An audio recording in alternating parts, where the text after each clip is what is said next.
So I am here with Nichole. I'm really excited to welcome you to Profitable Pursuits. For those who are new to you, can you tell us a little bit more about you, what you do, your business? Give us the lowdown.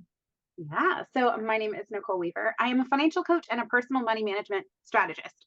So my specialty is money, all things money, and basically how to make sure that the money you are bringing home. So especially once Cheryl helps you get more profits home, the money you are bringing home is doing what you want it to do. We're going to get strategic. We're going to get intentional, and we're going to talk about impact. We're going to make sure the money actually goes where you want it to go, so that you can have the life you deserve, but also make the moves that you want to make financially. Absolutely. Nichole and I were just meeting on like a network chat the other day, and I was like, I need you on Profitable Pursuits because I talk all about how you need to bring home your money. Like, that's my obsession. That's been our obsession. And she really carries it out into like why it matters, Yeah. right? Like, she does more of the why it matters and the actual impact. So I'm excited to have this conversation, but also you own a business. Mhm. So your business has probably impacted your life, fair to say? Yes. So much so. It's interesting. It was never a hobby. I was always profitable in that sense, right? But I kind of took it as this thing I was building kind of slowly for a little while. Yeah. And finally, at the end of last year, I was like, what am I doing? And I quit my job and just went all in because there's a huge impact to be made when you have a very specific skill set, or a very specific, I was going to say niche, but when there's something you're really good at, right? And you can meet a need in the marketplace, whether that's in personal finance or whether that's a product, right? When you can meet a need, there's so much opportunity for you, but you're also making a difference for other people. And so I just went for it. It's like, we're doing this, I it's happening. love that. But it also shows like, yes, I want you all to take home money. I firmly believe that's how we change the world because it all starts with you personally first. But the impact and the ripple effect, Yes. Yeah. it's huge. So let's jump into it. Why were you able to make that jump? Like, what was the catalyst? The catalyst was a terrible job. I'll be perfectly honest about that, right? And that was one of the things where I was like, I don't want to do this anymore. And my background, interestingly, is actually in nursing. So I've been a nurse for a long time, but I've always been passionate about money and budgeting and personal finance. And I've actually been in business for 3.5 years. And so at the time, it was like, I don't want to do this anymore. I don't want to work for other people. I don't want to build other people's dreams. I don't want to work myself to the bone for somebody else's dream, right? If I'm going to build somebody else's dream, it's going to be while I help them build theirs and I'm building mine at the same time, right? Yeah. And so it was just kind of a catalyst moment for me where I was like, no, I have to choose.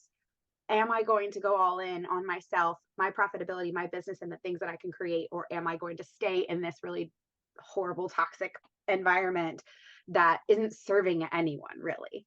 That was like the big kind of moment for me. But also realizing a lot of my clients, they're high income for the most part. So the catalyst for them coming to me is, oh, I made $20,000 last month and I don't know where it went.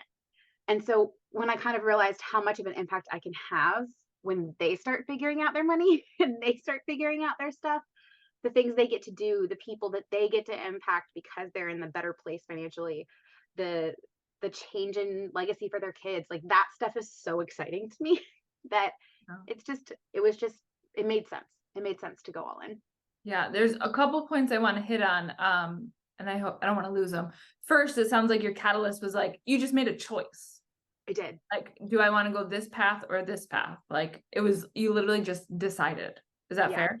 It is fair. And I want to acknowledge, because I think it's important to acknowledge my privilege in that my husband works full time and we're a dual income household. And so there wasn't as much of a it wasn't as scary of a leap financially for us, um, for me to go from from a reliable income to a potentially unreliable income. But yeah, it really was. And it's a decision we made together. It's like I really feel like this is time to just make this choice and make this leap. And we sat down and we looked at our budget because that's what we do. And we Yeah. made it work and we realized what needed to happen, to make that a safe jump, but also, um, a logical one. And It was calculated. yes, a calculated risk. It was Exactly. It was a planned risk we were for. willing to take. I talk about it so often in business, like plan for profit, don't hope for it. So you Yes. plan for this choice, which changed your life, your family's life, um, because it wasn't a hope and a prayer. It was No, calculated. it was. And I already knew what at the time, I had monthly recurring revenue. And so I already knew what that was. I already knew where my expenses were at. I already knew what my profit was coming out of the business at that moment. So being able to then look at our personal finances and go, oh, well, if we have this income and then we have this, we're fine. And then everything else from there is excitement, right? Everything else from Yeah. there is more profit, more building, more growing, more scaling, and more fun things for us. So it just made sense financially also, because how could I not look at the For finances? sure. Another thing I don't want to gloss over is what I think some people, if they're in the early stages of their business, thinks that it only happens to them, but it also happens to high income earners. It is more common than you think, way more common than you think for high income earners to bring home 10, 20, 30, 40, whatever's high to them and not know where it goes. I always say the more money you make, the easier it is to lose track of it, because you don't have to pay attention, right? You're not worried that the lights are going to get shut off. You're not worried about where your next meal is coming from. You're not stressed about whether or not you can make those payments. And so you're like, oh, there's plenty of money. Especially, I call it the curse of the bank account balance, right? You just look at the bank account and you're like, sure, fine, there's plenty of money there, without regard for what else needs to happen. And so sometimes it does just kind of disappear. And I do find that that happens more often than not in this kind of, I call it the low six figure range, that's like 100 to 150 to like 350. Above that, there's typically enough extra that they're still building, right? But in that low six figure range, man, they lose track. You just lose track of it. It is not uncommon at all as someone who's been, in the accounting finance world for a really long time. That's so normal. And the amount of six and multi six figure, quite frankly, $1 million earners who are Mhm. broke personally, Yes. living check to check to check is kind of scary. So I Yeah. share that, like, or I emphasize that. I just don't want people to feel alone. Like, Yes, I love that, because I think people think that paycheck to paycheck, that phenomenon of paycheck to paycheck, is a poverty related phenomenon, and it is not. It is a choice based. Well, it's a behavior based phenomenon, right? It's, if you spend everything that comes in, then you are living paycheck to paycheck, regardless of what that number really is. There are people living at, a 50K a year salary for their entire household who are not living paycheck to paycheck, yeah. right? They are saving, they are building, they are investing. So it's an intention and a strategy based situation as opposed to income based. If I could like have every single business owner person in my life realize that if you're just intentional, you get to decide so much more than just be reactionary. Yes. And it's, but I always joke that I hate bookkeeping. So important, but it's reactionary, right? It's what Yeah. has already happened. Yeah. So when you kind of flip the script, you get more intentional, you get more forward looking, forward thinking, planning. It changes everything. And I am a big proponent of, if you're earning six figures, you deserve to live like it. So we don't do restriction in my world. We do reality. You got to pay your bills. You got to make Yeah. sure things happen, Yeah. but we don't do restriction. And so you get to decide what that looks like, right? How much do you want to spend on Starbucks or groceries or eating out? Like, what do you want it to look like? And then we build your strategy around the life that you want to create, and the goals that you have, because it's, the intention changes everything. Yes. Intention, not reaction. I love that. Mhm. Let's jump into a little bit of the business side. Obviously, in order to have profit, obviously, in order to pay yourself and to take home some of those funds, it all starts with top of the line customers. There's no way to get around it. You can't have a profitable business if you don't have revenue at the top line. How do you go about securing, obtaining? I'm always nervous to like say those words because I got schooled once. It's not obtaining, it's attracting clients. So whatever verbiage you use. Right? Depends on how you found them. Um, Right. To so go one of about the things that helps me stay profitable is that I have clients on retainers and recurring revenue. I have packages where I'm directly managing clients. I have liaising packages. I have a lot of different things that people can, all from like one-time sessions all the way through to like, I literally manage your money for you. So having those recurring revenue clients is really helpful, because you have that predictable income. I know you're like, yes, oh my gosh, predictable income. yes. I love it. But also, having those projections and those predictability allows me to also be strategic with the expenses that I create. And I level off my expenses by planning ahead monthly for annual expenses. So this is something I see a lot in personal side too, and you probably see it on the business is you have these annual subscriptions or you have these annual recurring payments, and then like you didn't plan for them all year, and then like suddenly $1,500 came out for this one thing that you weren't planning for, and that month feels tight. So I plan for those all year. I'm literally saving on a monthly basis for those things. So that levels off my expenses and then allows me to be much more strategic in future planning because I kind of know what's coming. And then I look at all of that when I decide whether or not I take on a new expense. So it allows me to have that more detailed planning, having some predictable income. For Predictable sure. income makes me happy. I love predictable income. So you're really big on retainer clients, but also offering packages that meet the needs, having Yes. a product suite that meets the needs of various users. Yeah. And at different levels. So I have one client that I'm signing this week. She wants my huge big package, right? She wants me managing her money for her. She wants the full strategy. And I think it's perfect for her and she can afford it.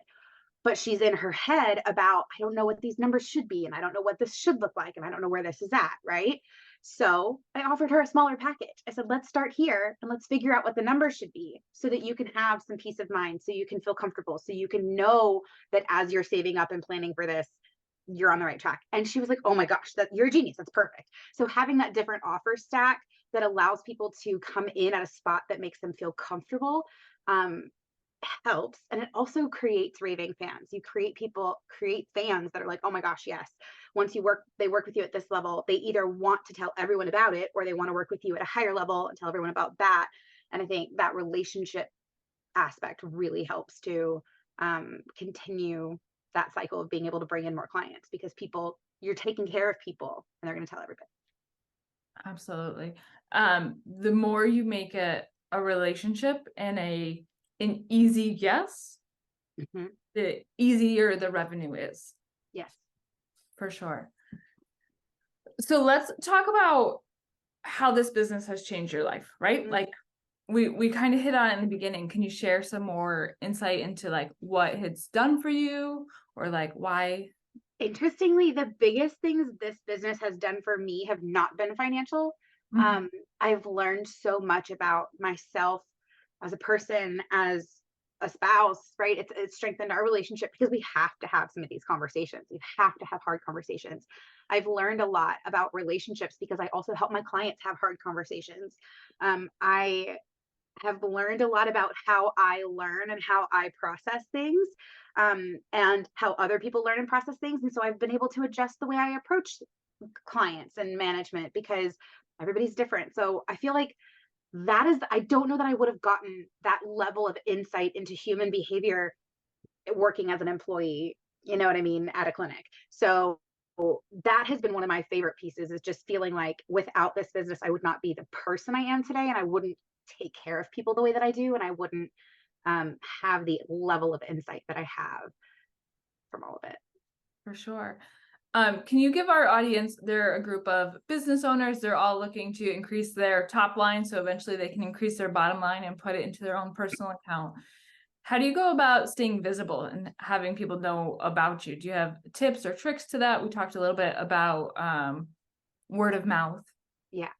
So in my business, especially, and we talked about this a little bit, money is really personal. And people don't want to talk about their money. Yeah. And so relationships and trust has to be there. And so for me, it has been just having conversations with no intentions behind them. Let's just catch up. Let's have coffee chats. Let's talk about what's new in your business. Oh, and I'll tell you what's new in my business. Let's talk about, oh, you have this new program coming up. Cool. Tell me about it. Hey, I have a new offer too. Let me tell you about it. So just kind of giving this, it's just conversational. There's no strings. There's no sales. There's not even, unless it comes up from the other person. For me, I don't even do like a ask for referrals, right? Unless they say, who can I refer you to? I'm like, oh, I'd love to tell you, right? So keeping those relationships, I'm doing coffee chats every week. And there's some people that say, you don't have to do that, right? But for my business, and everyone's business is different, right? If you're selling a physical product, do you need to be on coffee chats every week? Probably not, right? So it is going to be different. But for me, I'm just talking to people and I'm talking to people in, adjacent industries like you, right? Because when somebody comes to you and says, man, I just really want help with my personal finances, and you're like, I don't do that, you're like, I know who does, right? So that's, for me, that's been the biggest thing, is just developing relationships, even if you don't think that they'll go anywhere, because it keeps you top of mind with people. You check in with them. You just kind of catch up and see how they're doing. Like, be a genuine human. I know. It's weird. I swear one of the coolest things about the internet and unexpected like benefit of starting a business, I had no idea this would be it, is the relationships and the people you get to meet because we have the internet, because you're willing to get on a 15-minute call and be like, what do you do? Where are you? Give me the lowdown. I'm literally about to go for a weekend in the mountains with there will be 5 of us, all online entrepreneurs. All of us like met online. One of them I have met in person because she lives closer to me. The rest I haven't. And we're like, let's do it. Let's go to a cabin for the weekend. Like, that never would have happened without this space, which I appreciate a lot. Some of my favorite people in my life now, I were strangers on the internet just a few years ago who don't live near me. And a lot of them, it's really funny. I actually watched one of your podcasts with Ryan Dowdy. And Ryan Dowdy was one of my very first coaches when I first got into the online entrepreneur space. And a couple people that I met in her program are some of my best business friends, but even less genuine friends now. So it's a small world. Like, you think the internet is huge, but it's really not. Really not. So making time for those conversations, getting out of the awkward, I don't want to, I don't have time. It really benefits like tenfold. It benefits your mental health too, to just like, for sure. Absolutely. Where are a majority of your clients in the online space? Is that where you find them? Is it through these conversations and through referrals? Would you say like referral marketing is your biggest source? It really is. And I think for me, that has to do with my industry and being in the personal finance space, because again, it is really just so personal. And it requires a lot of trust. So it's mostly referral based marketing, and kind of organic, just posting and people asking questions, starting conversations, and building trust that way. But yeah, I would say it's mostly referral based. It's relationship based is what I say. So it's not always a referral, but it's always some sort of relationship, whether it's, a third party relationship connecting, or a relationship I've built with somebody. We talk really big about like, you should love your accounting team and your people who handle your books or your taxes or your personal finance. And if you don't, find someone you like. Find somebody else. Yeah. I can't tell you how many times people will be like, well, I have this financial advisor and he's my parents' financial advisor, or he's my uncle, or he's my my sister's cousin's brother's roommate. And so I'd feel bad if I told him I didn't like what he was doing. I'm like, too bad, right? Like, you have to really trust the person who's managing your money, because that's the whole point of being in business, is to make money. And anybody who tells you otherwise is lying to themselves or someone else. That's the whole point of being in business. And I always tell people, even nonprofits, take home salaries. Even nonprofits make money, right? The people who run nonprofits still have a salary, right? So this idea that you're some sort of, social winner because you're not paying yourself is just goofy. I would love your insight into this. So many gurus in the space, for lack of better words, they always talk about delaying gratification, right? Just keep reinvesting, keep reinvesting. And personally, and I want to hear your opinion, I get so frustrated because they're multi-millionaires who are having salary from somewhere else. You go delay any gratification, anything you want.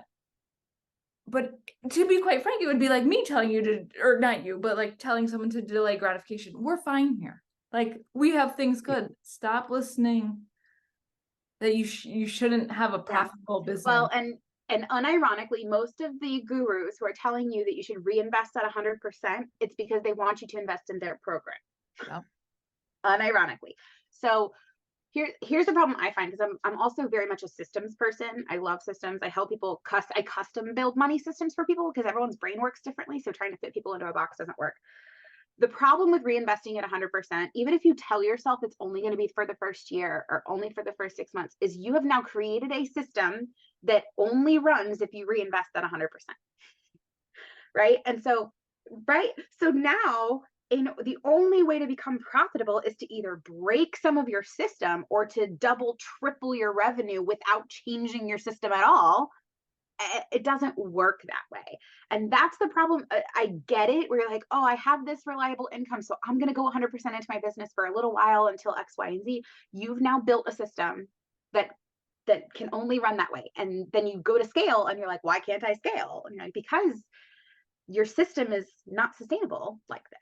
Yeah. And that's why, I mean, I love profit first if you start that way, right? Trying to break people into profit first is really hard because they're in this mode of I'm going to reinvest everything, and it's hard.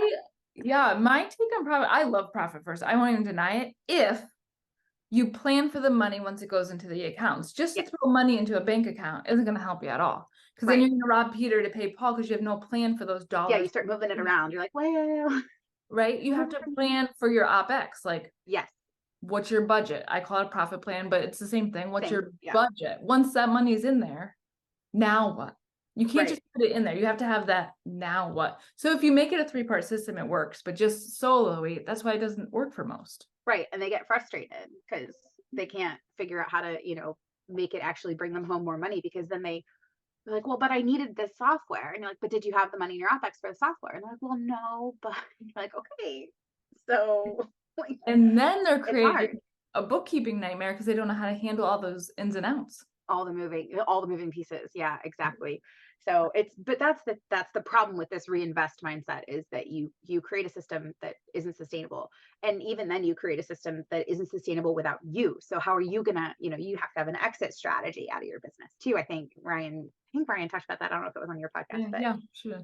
it's yeah, that's the problem with it. And I think the other problem I see on the personal side with all of the gurus talking about and reinvest at 100% is they give you this feeling of like, if you aren't reinvesting in your business, if you aren't reinvesting at 100%, then you don't actually care, or you don't actually want to scale your business, or you don't actually want to be a business owner. So then when you tell people you deserve to take a salary, right?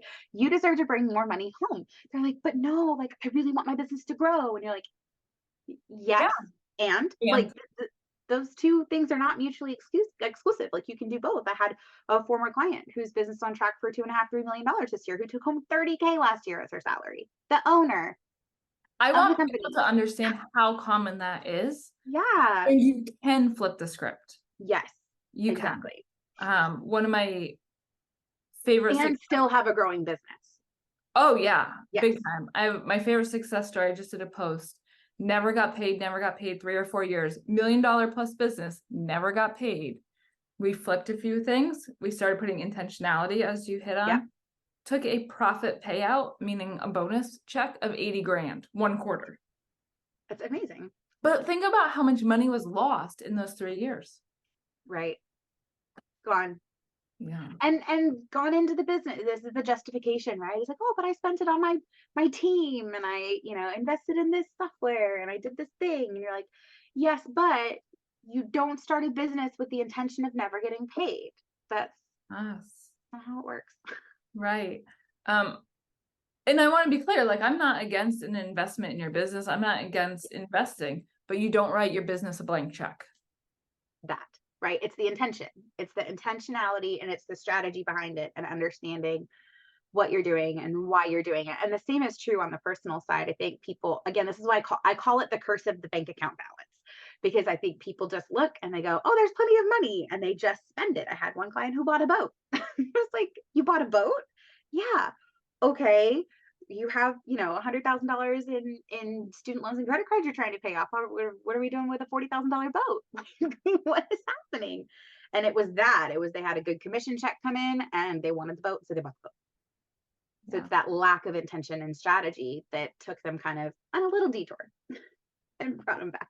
For sure. If you could give the audience 3 tips of things that would move their business forward so they ultimately could be more personally profitable, what would those be?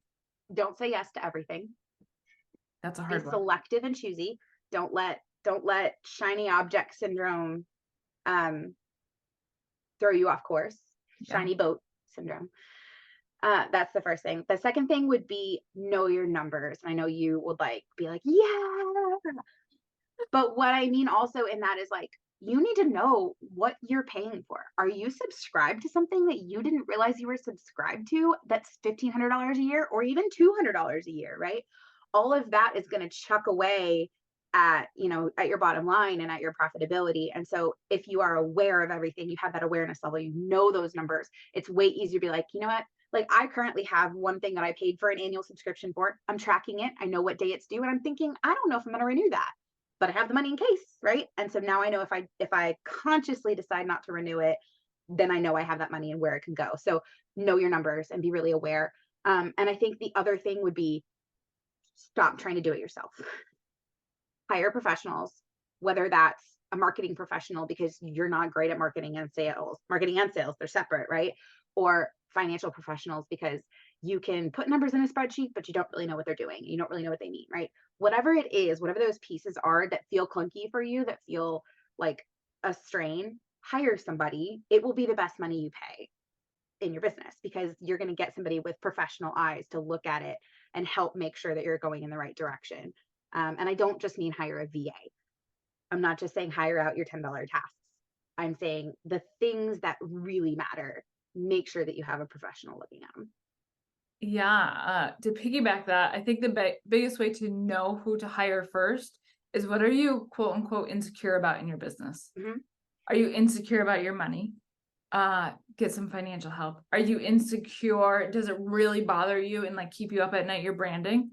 Like most Mm. people say it doesn't matter. There's a time in my business that really bothered me. I had to Yeah. wait to invest to up level it. Does your lack of sales conversation skills bother you? Hire the professional. Wherever like you feel insecure, get some help. Yeah. And again, not just $10 help, but No, professional help. Someone absolutely. who really knows what they're doing. Absolutely, for sure. Where can people follow along? Where can they learn more about you? Give me all the goods and we'll link them down below, but make sure you share them. Yeah. So this is my name. I don't know if you can, I don't know. I never would know what side it's on when we record on Zoom, but Nichole Weaver with an H. www.nicholeweaver.com is my website. My website is optimized for my evergreen programs and stuff, but you can always send me a question or a contact on there, or info@nicholeweaver.com. Send me an email. Find me on Facebook. It's Nichole J. Weaver is my personal profile. Send me a message. My DMs are always open. My email box is always open. I always want to talk. Or you can just go to nicholeweaver.com/chat with me and schedule a call. I love that.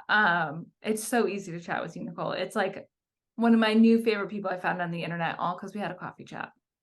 I love talking if you haven't figured that. But I think it's important and make people feel comfortable because again, it's just money's really personal. And that's one of the things I pride myself on is I don't use any shame. I don't use guilt. I don't use any of that because how we got into a situation doesn't really matter. What matters is what are we going to do about it and where are we going to go moving forward, and helping people feel really confident in what they're doing is my There's specialty. so much power in how you got here or your numbers, but what really matters is how you turn that to where you want to go. Yes, exactly. To move forward. So Because with it that, really doesn't matter if you make all this money and you're profitable and you bring it home and then it disappears. no, right. And you don't spend on the things that matter to you. And whatever Hmm. matter to you doesn't have to matter to Sally. Like Exactly. Yeah. make it personal. So I want to thank you so much for hanging out with us today on Profitable Pursuits.